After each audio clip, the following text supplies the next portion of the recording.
Bom dia! Sejam todos mais uma vez bem-vindos a este canal. Hoje começaremos um segundo capítulo que tem como título Parentesco e Afinidade. Na semana passada encerramos o capítulo 1, onde apresentamos as noções introdutórias do direito à família. Caso você ainda não tenha assistido, vá lá dar uma vista de olhos, assista às nossas aulas para que possa então melhor entender este capítulo. Neste capítulo 2 temos dois aspectos aqui, o parentesco e a afinidade. Dentro do parentesco estudaremos a noção de parentesco, ou seja, o seu conceito. Vamos falar também das linhas e graus de parentesco e os efeitos de parentesco. Dentro da afinidade também apresentaremos o conceito de afinidade, linhas e graus de afinidade, os efeitos da afinidade e a não cessação da afinidade.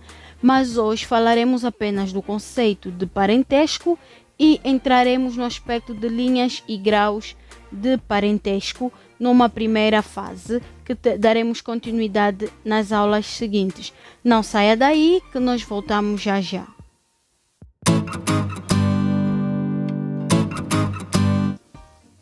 Bem, quanto ao primeiro ponto deste segundo capítulo, que tem o título neste caso de noção de parentesco, vamos definir então o que é o parentesco. O parentesco é o vínculo que une as pessoas em consequência de uma delas descender da outra ou de ambas procederem de um ascendente comum. Vamos ao artigo 9 do Código da Família, que nos apresenta o conceito de parentesco por laços de sangue. O artigo número 9 do Código da Família tem como título Parentesco por laços de sangue, noção.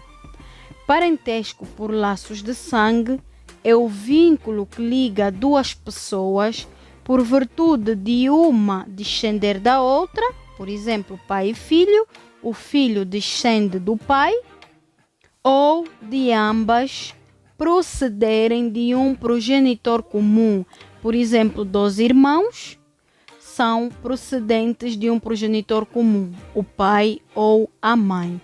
Bem, tendo em conta este conceito aqui apresentado pelo Código da Família, podemos dizer que o parentesco é a relação intercorrente entre duas pessoas que neste caso estão ligadas por laços de sangue. Atualmente existem 3 tipos de parentesco. Temos o parentesco por linhagem, que vai corresponder à família em sentido lato, que já apresentamos a sua definição nas aulas anteriores. Temos o parentesco por lar, que vai representar a família em sentido restrito, que também já focamos aqui. E por último, temos a chamada ou chamado parentesco espiritual, que surge no direito canônico, que é entendido como sendo aquele que liga os padrinhos do batismo aos seus afilhados. Bem, quando falamos de linhas e graus de parentesco, primeiramente vamos aqui hoje falar de linhas e nas próximas aulas falaremos de graus.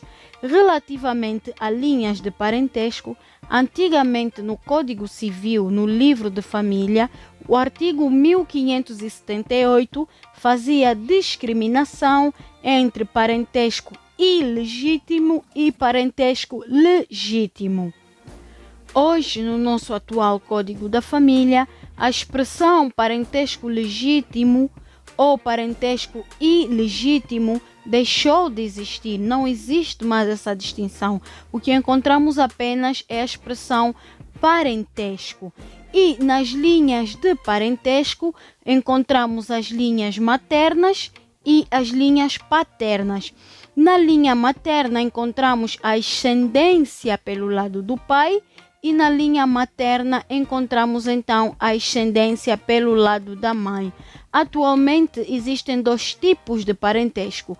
O primeiro, que é o parentesco duplo, ou linha reta ou estirpe, onde temos os irmãos, filhos de pais comuns, com as mesmas linhas maternas e paternas.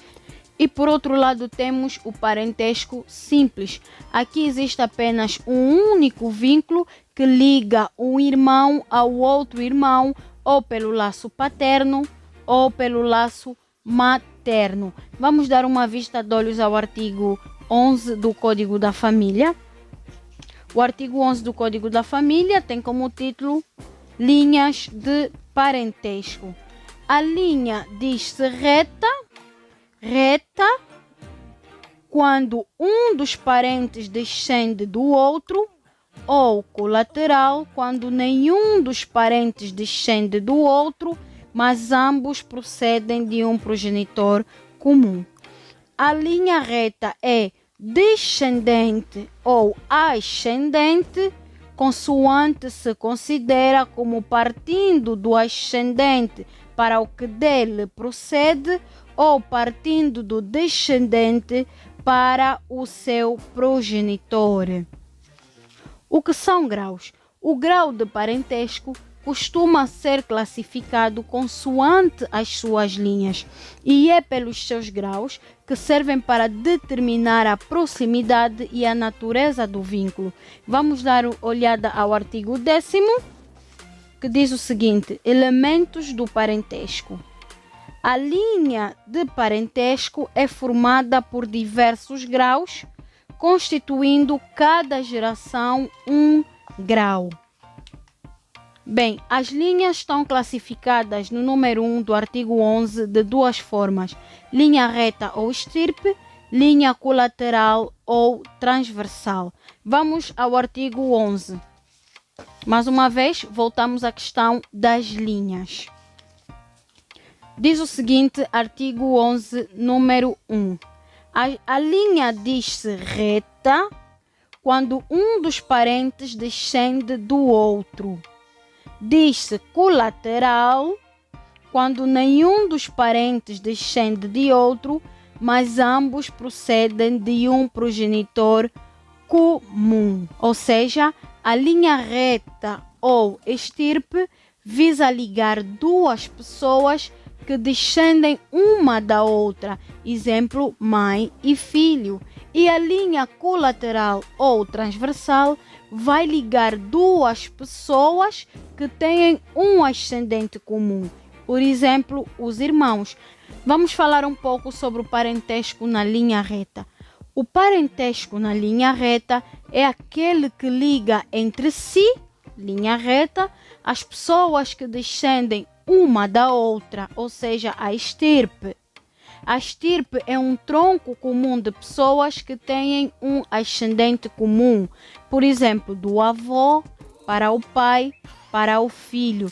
Temos a linha reta que vai do ascendente para o descendente. Se contarmos de baixo para cima, do filho para o pai, para o avô, temos a linha reta que vai do descendente para o ascendente. Vamos ver o artigo 11, número 2.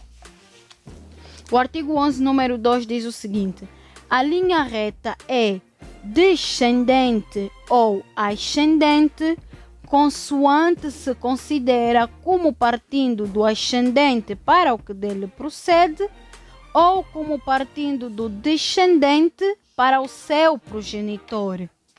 Daí podermos, quando tivermos a analisar, muitos chamam de árvore familiar, podemos fazer essa análise partindo do ascendente para o descendente, estamos sempre na linha reta, ou partindo do descendente para o ascendente, continuaremos sempre na linha reta. Bem, vamos agora ao quadro para analisarmos um exemplo. Bem, já estamos aqui no quadro e vamos então analisar este exercício relativamente à linha reta. Relembrá-lo apenas que não falaremos da linha colateral nem dos graus de parentesco. O que temos aqui? Temos uma linha reta que poderá ser analisada de cima para baixo, se contarmos do ascendente para o descendente, ou de baixo para cima, se partirmos do descendente para o ascendente. Vamos então estudar aqui a chamada regra da progressão aritmétrica, que é a regra do 16, 8, 4 e 2. Bem, olhando para aqui, temos um exemplo típico de uma família. Vamos supor que seja eu, vá. Eu estou aqui. Eu tenho os meus progenitores comuns. Neste caso, o meu pai e a minha mãe. O meu pai e a minha mãe, 1 mais 1, são 2.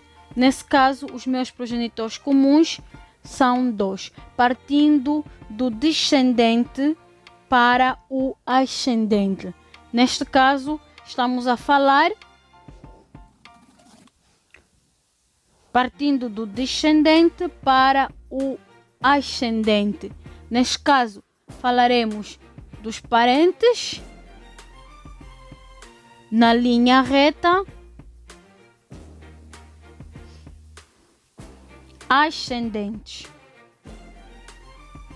Ascendentes por quê? Porque estamos a analisar de baixo para cima.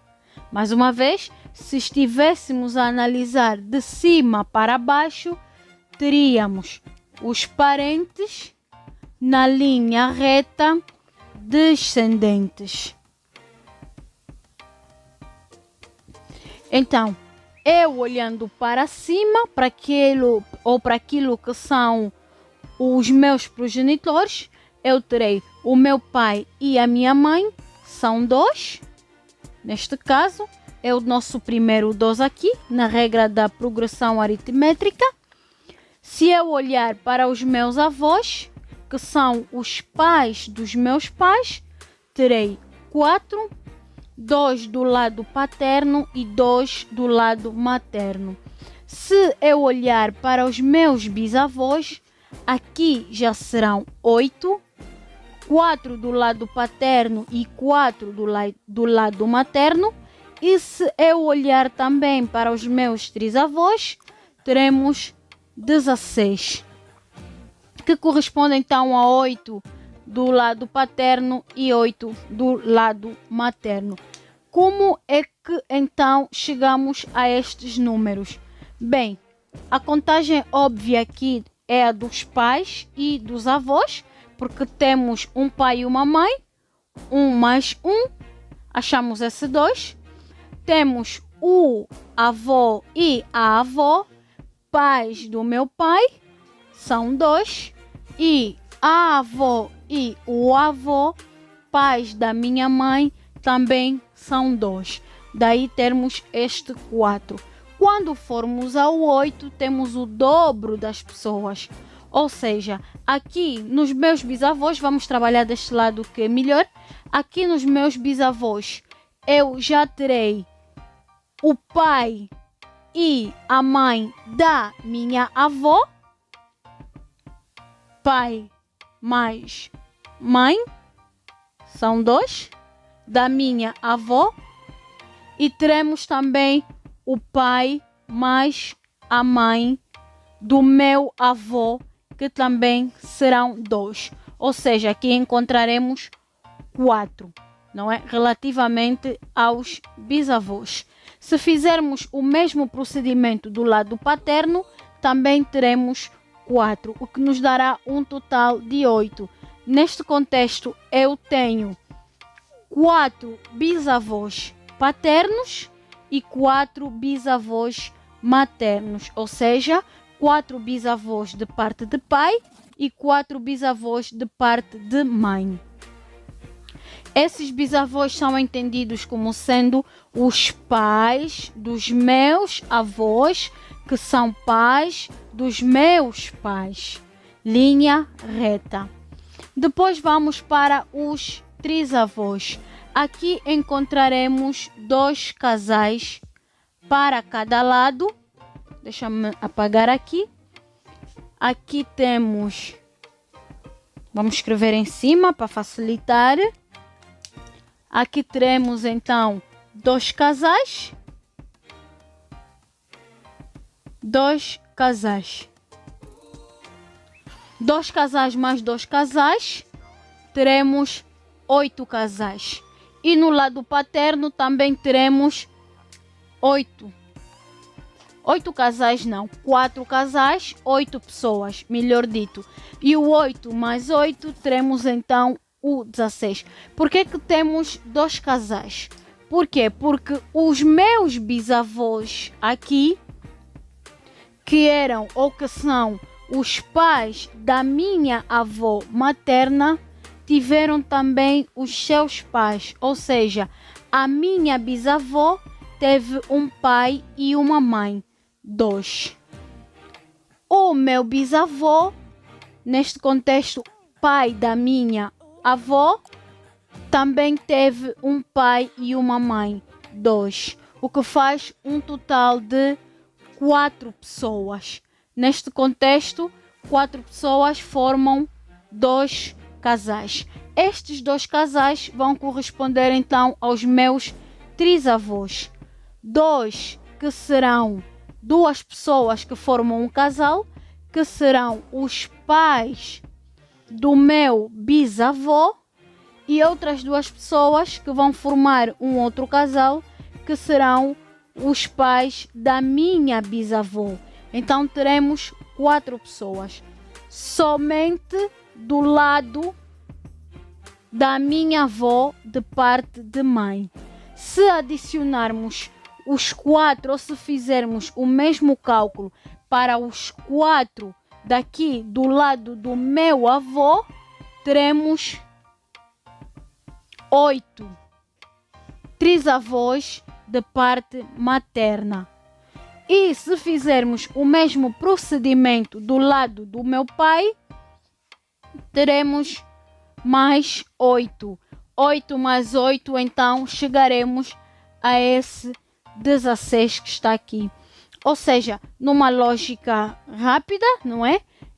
Um ser humano, olhando para a sua ascendência, tem um pai e uma mãe, 2 progenitores comuns, tem 4 avós, 2 do lado paterno, 2 do lado materno, 8 bisavós, 4 do lado paterno, 4 do lado materno e 16 trisavós. 8 do lado paterno e 8 do lado materno. E tudo isto na linha reta ascendente. Bem, a lei não prevê limites relativamente à linha reta. A linha reta pode ser contada tantas quantas forem as gerações, bisavós, trisavós, enfim. Haverá apenas uma limitação, que no caso é a morte, não é? Que chega a um ponto que deixamos então de fazer a contagem. Mas não existem limitações para esta contagem. Se formos partindo da ascendência para a descendência, ou seja, do meu trisavô para os meus trisnetos, partindo aqui de mim, não é? No meu caso, eu terei, supondo, não é? Olhando para um exercício prático de 2 filhos, para números exatos, eu terei 2 filhos. Se cada filho meu tiver 2 filhos, eu terei 4 netos. Se cada neto tiver 2 filhos, eu terei 8 bisnetos. E cada bisneto 2 filhos, eu terei 16 trisnetos. Ou seja, estaremos na mesma regra do 2, 4, 8 e 16, em que eu serei mãe, avó, bisavó e trisavó. É a mesma regra que tivemos a aplicar aqui em cima. Eu, se olhar para a minha ascendência, relativamente à minha avó de parte materna, eu serei parente na linha reta ascendente, porque estou a olhar para cima. Se eu olhar para os meus trisnetos, eu direi então que eu, em relação aos meus trisnetos, sou parente na linha reta descendente, olhando para o nosso progenitor comum, que neste caso, o eu. O eu aqui sou eu, é você, é o seu irmão, qualquer um que estiver a organizar a sua árvore genealógica, como é também conhecida. Então, é assim que nós, numa primeira fase, podemos entender o que é a linha reta na perspectiva da ascendência e da descendência, e também olhando para a regra da progressão aritmétrica 2, 4, 8 e 16. Bem, caso tenha alguma dúvida, pode deixar o seu comentário relativamente à sua questão, não é? Ou também poderá enviar-me um e-mail que eu terei muito gosto em ajudá-lo. Contudo, na próxima aula, analisaremos mais casos práticos relativamente à linha reta e, se possível, entraremos na linha colateral. Bem, foi um prazer ter-o do outro lado. Fique bem e conto consigo na próxima semana. Tchau!